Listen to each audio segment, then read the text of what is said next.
Olá, sejam bem-vindos a mais um vídeo da Semana da Adequação ao Provimento 74. Eu sou David Brito, da Exact Solution, e agora vamos falar sobre segurança da informação. Eu considero o tema mais importante da adequação ao Provimento 74, porque ele engloba diversas atividades que devem ser cumpridas e são atividades minuciosas, importantes, com planejamento específico, mas que a maioria delas a gente pode fazer remotamente, como havíamos falado antes, que é o objetivo dessa semana da adequação. Bom, falando um pouco de segurança da informação, o objetivo da segurança da informação em si é você se preocupar com diversos fatores, sejam fatores lógicos, sistêmicos, físicos e até humanos. Eu vou abrir aqui a tela do Provimento 74, do próprio link na internet, para a gente entender melhor quão sério e o quão grande é esse tema em relação à adequação. Bom, aqui vocês podem ver que o tema segurança da informação ele é citado já no artigo 2. Tá? Informa que deverão adotar políticas de segurança da informação com relação à confidencialidade, disponibilidade, autenticidade, integridade, a mecanismos preventivos de controle físico e lógico. Bom, aqui ele falou exatamente da base da segurança da informação. E não pensem que esse tema ele reflete ou impacta só aos sistemas de informática, aos seus computadores, aos seus dados que estão no servidor de arquivos ou na nuvem. Não, ele também diz respeito à segurança física, quanto a documentos impressos, por exemplo, documentos sigilosos impressos e deixados à mesa à vista de qualquer um, ou até a questão do CPD, que é também um requisito lá de adequação ao provimento, aberto, sem chave, com acesso por qualquer um. E ali alguém pode sacar um HD, colocar um pendrive e copiar informações, enfim. E não achem que é só questão de filme de espião, não. Acontece em pequenas empresas, sim, o roubo de dados, o roubo de informações. Tá? Então, é muito importante, ele já vem no item aqui, no segundo artigo, e ele aí já começa a destrinchar um pouco do que tem dentro dessa política de segurança, ou desculpa, da segurança de informação, que envolve políticas, como ele diz aqui, políticas de segurança da informação. Tá? A gente vai debater um pouquinho isso mais na frente. Mas ele diz aqui, como política de segurança da informação, deverão ter um plano de continuidade de negócios, chamado PCN. Isso aqui diz respeito à alta disponibilidade dos seus serviços em relação à queda, caso algum desastre aconteça, e você tem que atender lá o prazo de 15 a 30 minutos com serviços restabelecidos para atendimento ao público. Então, esse PCN aqui, o plano de continuidade de negócios, é um item que tem que ser feito com cautela, com calma e com planejamento, porque ele tem a sua complexidade. Tá? Ele diz aqui que preveja ocorrências nocivas e irregulares ao funcionamento dos serviços. Exatamente. Imagina agora nessa situação de isolamento social que determina a continuidade do serviço. Só que, para evitar o contágio dos seus colaboradores, você decide optar pelo home office. Então, alguns serviços a gente consegue habilitá-los a fazer home office, tá? Mas como? Isso tem que ter no plano de continuidade de negócio. Da mesma forma que o prédio teve algum problema, a gente não pode entrar nele, mas precisam serviços ser concluídos, ou o servidor queimou, se o servidor ainda não está na nuvem, está dentro de casa, ele queimou. Como que você faz? Quanto tempo você leva para restaurar? O que você precisa fazer para restaurar os seus serviços dentro do prazo que o CNJ exige? Então, ele é muito complexo, mas ele tem que ser feito de uma forma transparente, contínua e planejada.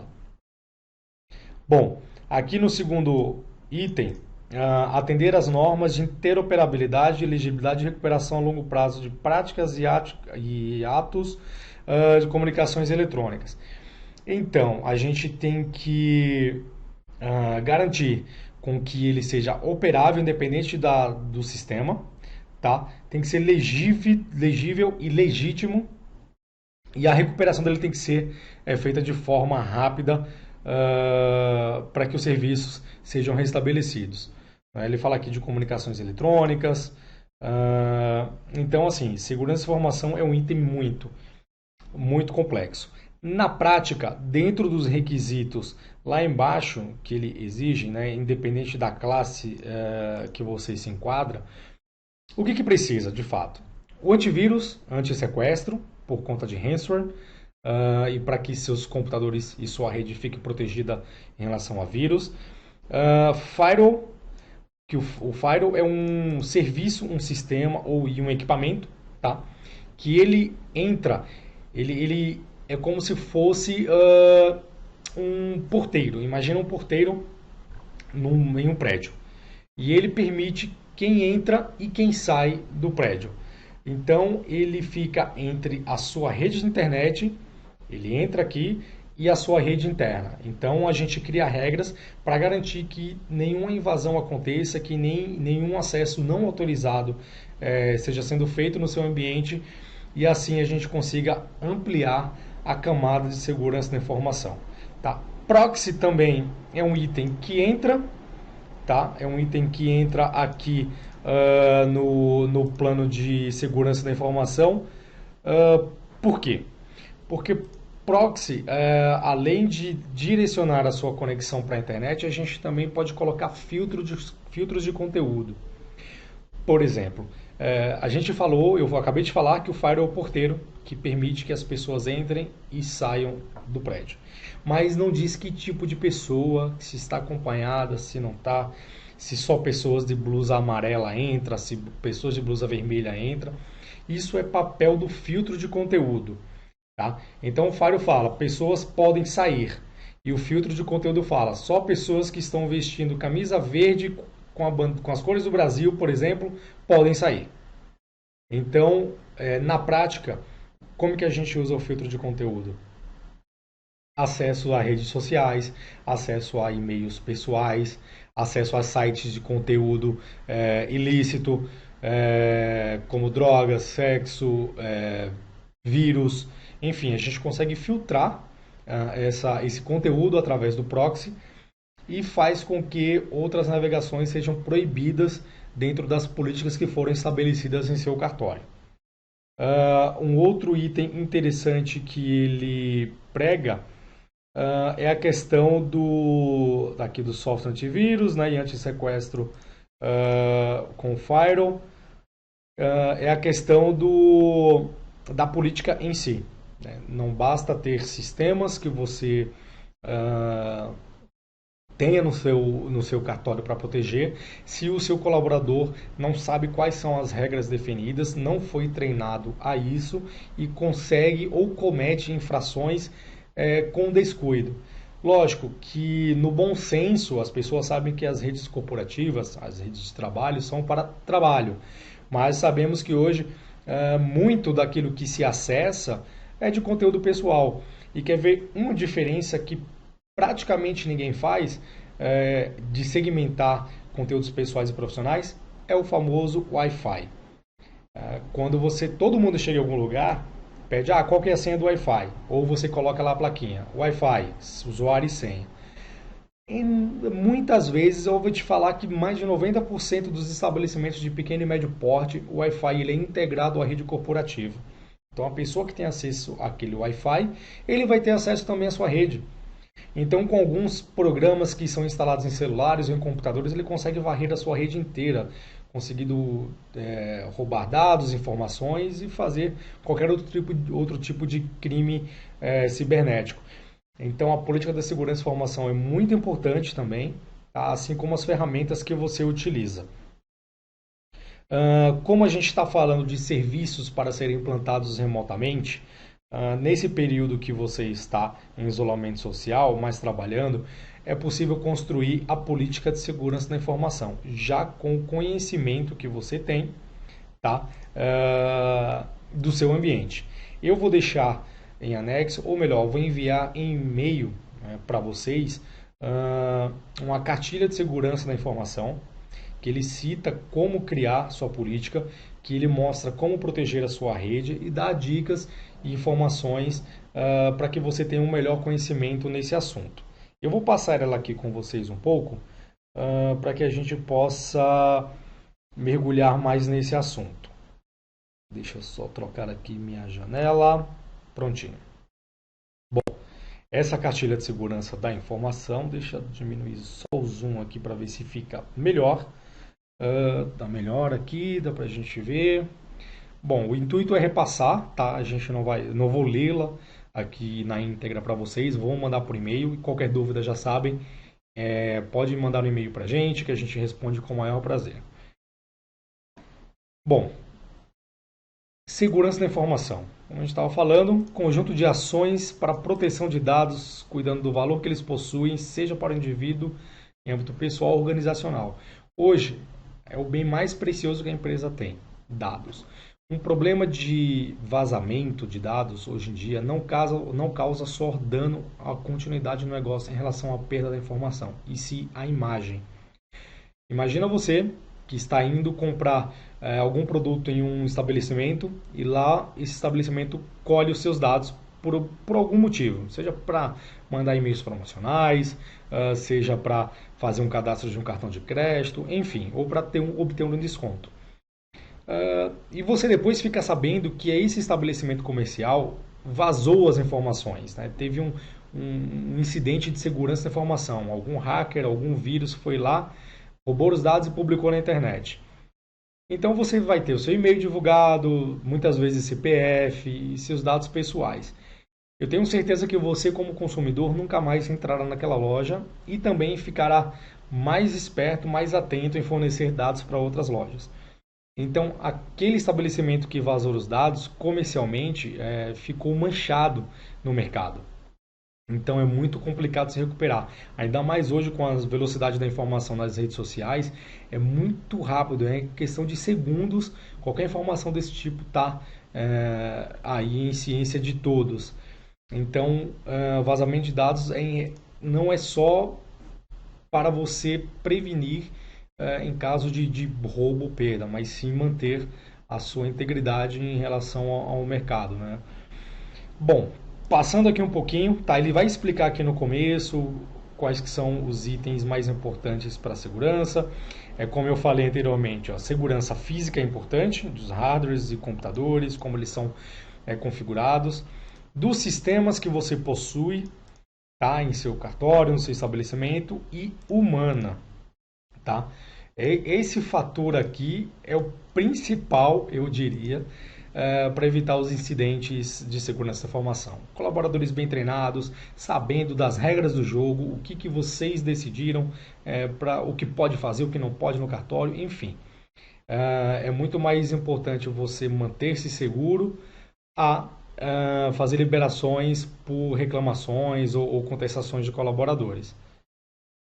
Bom, aqui vai explicando por que é importante cuidar da segurança da informação, alguns tipos de ameaça, né? Ressaltei aqui o ransomware. Esse malware aqui, ele foi capaz de dar um prejuízo em uma cidade dos Estados Unidos de mais de 20 milhões de dólares para fazer a recuperação dos dados. Ele sequestra seus dados, criptografa e pede o resgate. Se você não tem backup, se você não se protegeu, se preveniu e precaveu, e você depende dessas informações para continuar o seu negócio, senão você quebra, senão você fecha, muita gente no desespero paga. A gente nunca recomenda pagar, tá? Mas paga. E aí, esse tipo de prática continua. Não é? Só existe o malfeitor porque alguém está se beneficiando de alguma forma e a vítima consegue ser coagida. Então, nesse caso, é da mesma forma. Então, com redes protegidas, se de repente a sua rede é contaminada por um ransomware e você tem um backup efetivo, simplesmente você vai restaurar o backup, tenta identificar por onde que esse vírus entrou, fecha lá essa vulnerabilidade e segue tocando sua vida. Tá? Mas o pagamento ele nunca é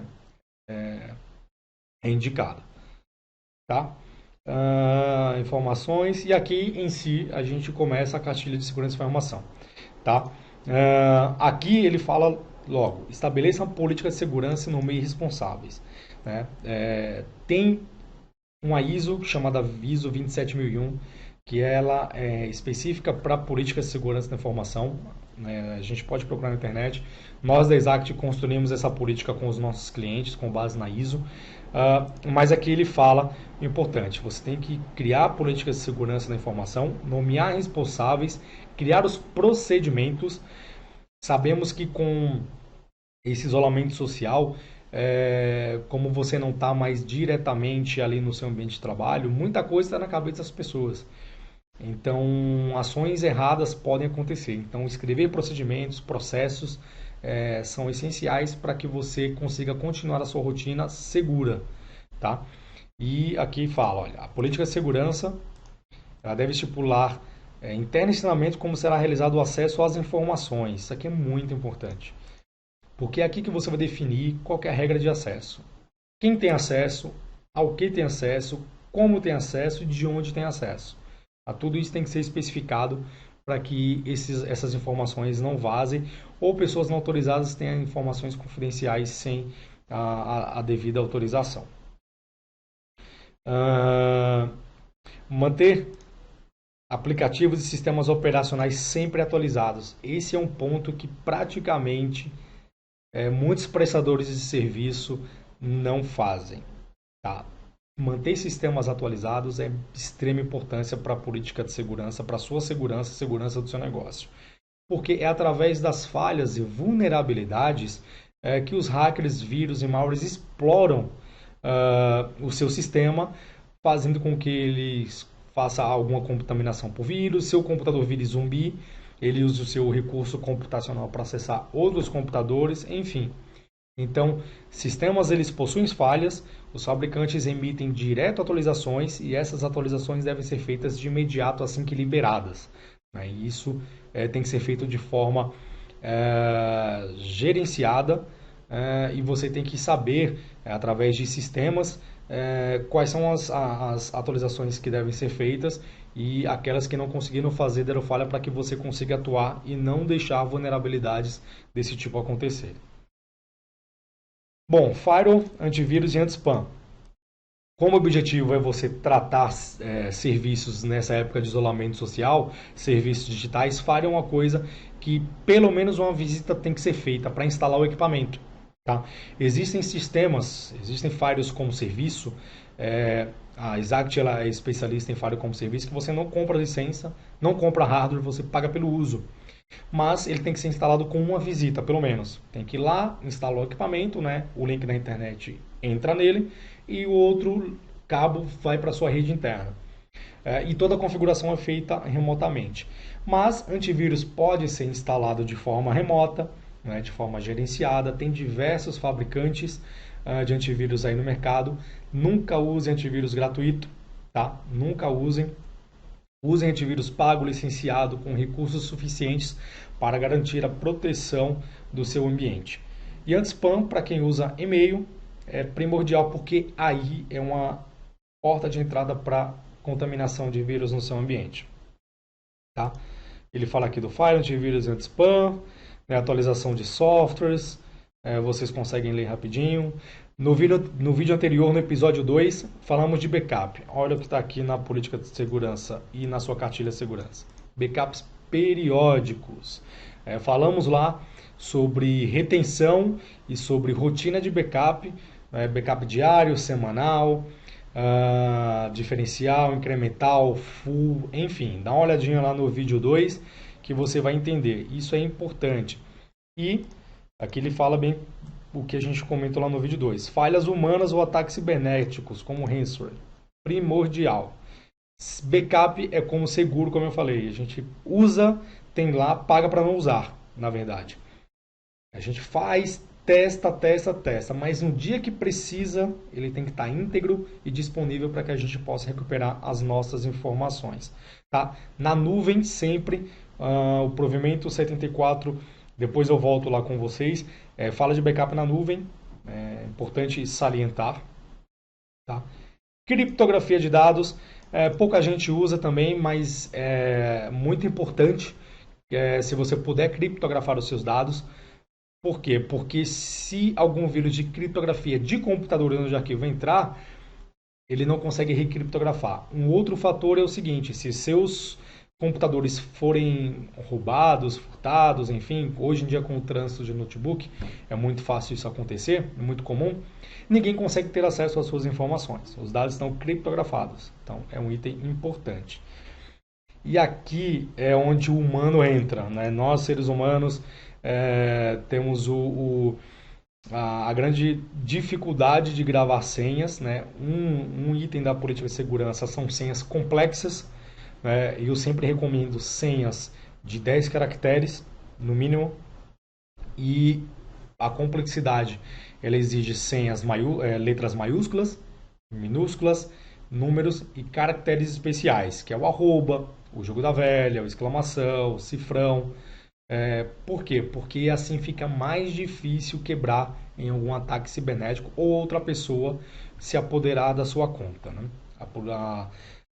O provimento 74 ele diz que cada pessoa tem que ter a sua conta, não pode ter conta genérica.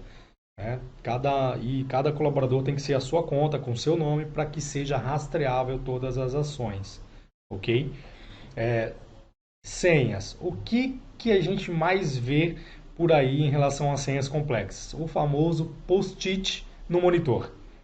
Não adianta nada comprar sistemas, fazer política, treinar o usuário se ele vai lá, pega a senha e coloca no post-it, no monitor, porque não consegue decorar.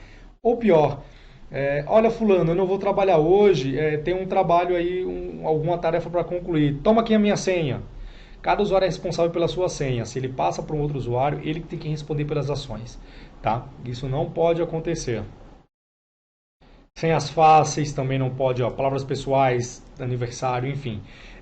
Quando você tem um sistema de Active Directory dentro do seu ambiente, que é o sistema de controle de senha, de gestão de acesso, tem regras que a gente configura que eles não permitem esse tipo de ação.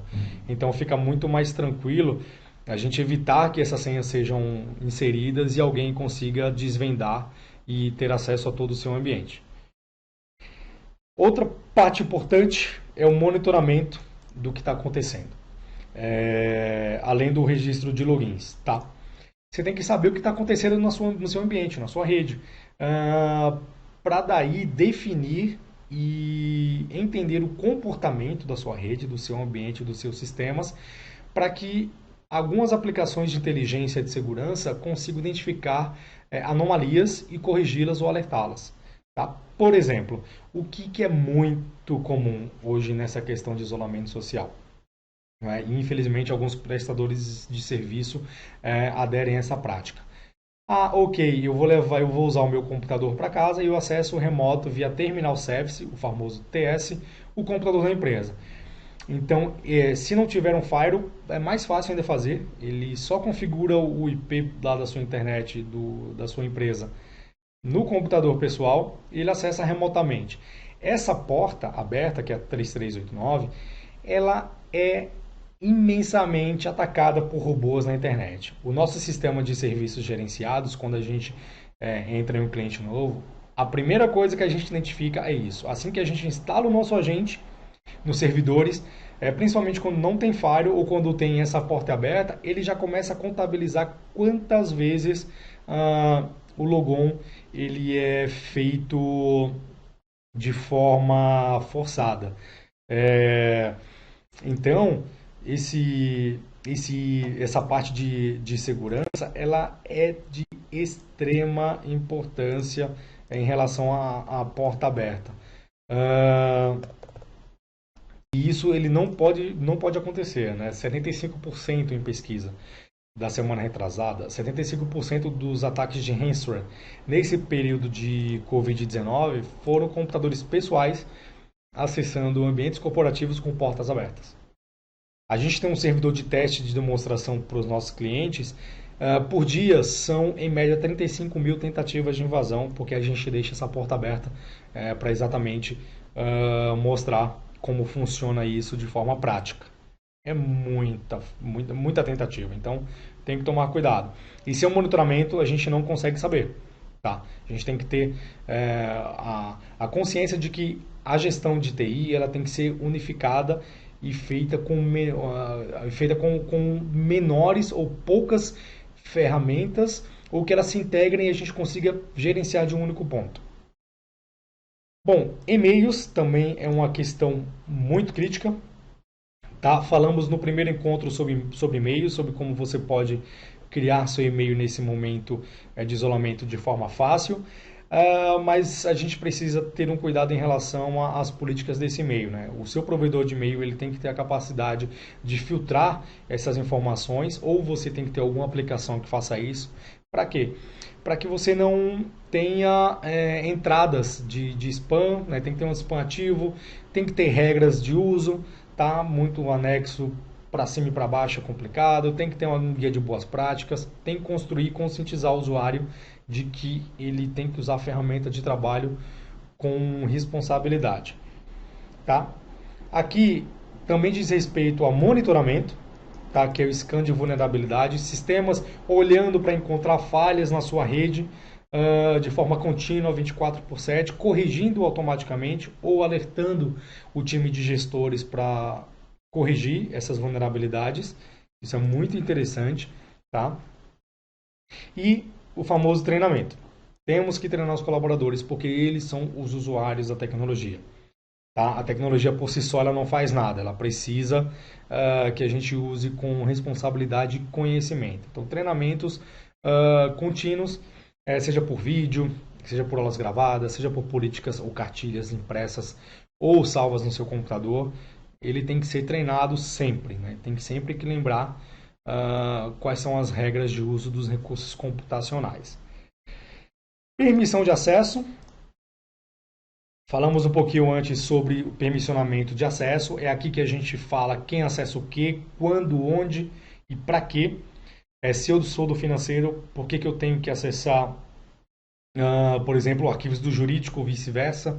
Se eu sou do atendimento, por exemplo, de escrituras, autenticações, por que eu tenho que ter acesso às pastas do financeiro ou sistemas, né? Enfim. Então tem que definir as regras de acesso, tá? E praticá-las e colocá-las em prática. Servidor de arquivo, seja sistemas. Então, e todo mundo com seu usuário e com sua senha para a gente rastrear exatamente o que cada um faz. Bom, aqui é uma dica, tá? Com acompanhamento de tendências e evoluções. Tecnologia ela evolui muito rápido. Eu até brinco que não dá para acompanhar. Só se você tiver um tempo absurdo e dinheiro suficiente para gastar para a evolução. Tá? Mas é bom sempre acompanhar as tendências, o que está acontecendo no mercado, quais são os novos sistemas, quais são as melhorias feitas, até porque todo nicho de negócio pode mudar por questão de uma tecnologia nova. Esse aqui é um item importante que falamos há pouco, recuperação de desastres, que é o plano, que também é o plano de continuidade de negócio, tá? É aqui que a gente define como que a gente vai agir e tratar em caso de problemas, tá? Em caso de desastre total, servidores queimaram, a energia caiu, a internet pifou e não tem outro provedor, enfim, tá? É aqui que a gente define o que a gente faz dentro daquilo que a gente tem de recurso para garantir a continuidade dos serviços. E, como a gente sempre fala, o core business de vocês é outro, não é TI. Se precisarem, considere terceirizar serviços e contar com parceiros especializados em tecnologia. Por quê? Porque é muito difícil você tomar conta do seu negócio, da evolução do seu negócio e também ser responsável por uma área que você não tem conhecimento, tá? Então, contar com um parceiro profissional de tecnologia, uma empresa responsável que tenha boas práticas, é essencial para garantir a segurança e a continuidade do seu negócio, ok? Bom, gente, era isso que eu tinha para falar. Tá, segurança da informação é um tema bem amplo, bem complexo. A gente poderia aqui debater segurança da informação durante horas. Um item interessante até que eu acabei não citando, mas tem na cartilha em relação a pendrives, por exemplo, não permite pendrives no computador, só os certificados digitais, enfim, é muito amplo. Tem que prestar muita atenção.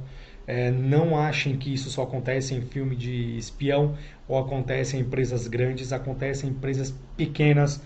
Temos novos clientes que começaram com a gente depois de ataque de ransomware, por exemplo. Todos os seus dados estavam perdidos. A gente foi lá correr atrás de backup, de recuperação para que ele não pagasse o resgate. Então negócios podem fechar. Sabemos das sanções do CNJ em relação a multas e suspensões em caso de não cumprimento do provimento 74. Então tome muito cuidado. Espero ter ajudado. Espero que a cartilha ajude vocês a entenderem melhor esse tema. E qualquer dúvida, estamos à disposição. E até o próximo vídeo, gente. Tchau, tchau.